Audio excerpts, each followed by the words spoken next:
By smartly using Fire Emblem Engage's many mechanics alongside certain Engage abilities, you'll be able to pull off devastating combos that can get you out of the bleakest of situations, especially on Maddening mode. The combos in this videos are not tied to any particular unit and are focused on general synergies between the game's mechanic and the various Engage attacks, Engage skill, and synchro skills at your disposal. In fact, all of the combos we'll be going through today can be done at Bond level 1, meaning you can start pulling off these combos right away after getting the associated emblem rings on anybody. Let's start with a really simple one that most people will get early on in the game. By smartly utilizing repositioning mechanics like Smash, you can line up multiple enemies to use Sigur's Engage attack override to hit all of the enemies in that line. This Engage attack does not seem to have a cap as long as there is a free open space at the end of the line of enemies. I was able to pierce through 6 enemies in Chapter 5 down the left passageway in Fahrenheit Castle. The other fun thing about Override is that you can use it with swords or lances and it can break enemies as well, allowing you to mass disarm enemies for your other weaker units to clean up. Next up is a very simple but subtle one. 1/3 of the way through the game, you'll unlock Lucina's Emblem Ring. It comes with a skill called Dual Strike, which turns anyone into a backup unit. This is a huge buff to any units with access to 3 ranged weapons, like Thundertome mages or longbow archers, and have them equip this ring, they'll be able to jump in on chain attacks from up to 3 spaces away. This opens up your damage potential immensely while also opening up more room for other backup units to take up field space where they can also jump in on successive chain attacks. And I cannot state enough times that chain attacks become extremely important in higher difficulties if you want to make it out alive. Now for a more tricky combo that involves 2 emblem rings you get near the mid game. The first piece of this combo is Ike's Engage attack.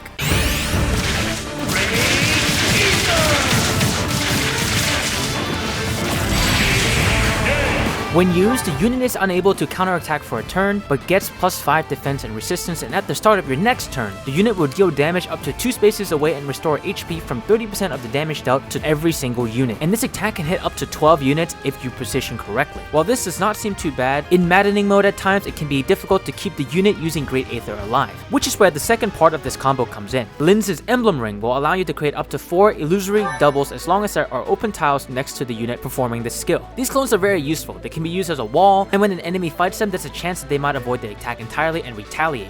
They also perform chain attacks when the original unit attacks no matter where they are. If you have 4 illusory doubles lying around, you get 4 chain attacks, and that can really add up. But what if I told you that's not even the crazy part? Are you serious? As I play through Maddening mode, I've noticed something.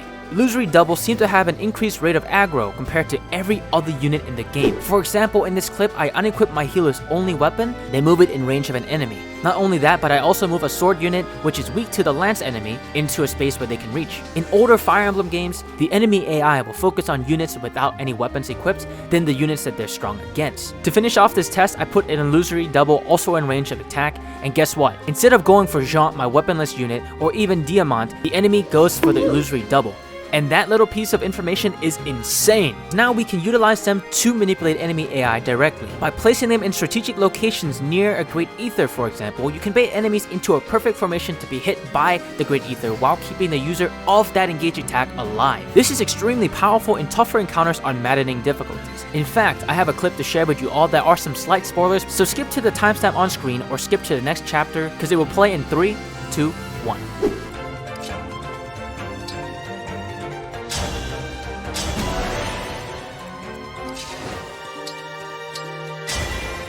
Grant me strength.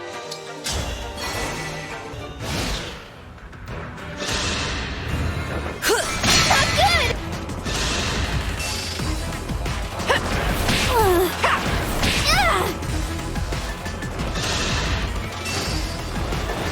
I won't fall here. I won't fall here. Soul Palace is so pretty. It's a nicer tomb than you deserve.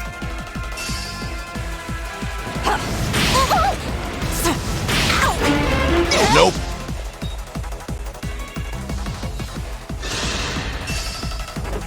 I won't fall here. Don't stand in my way.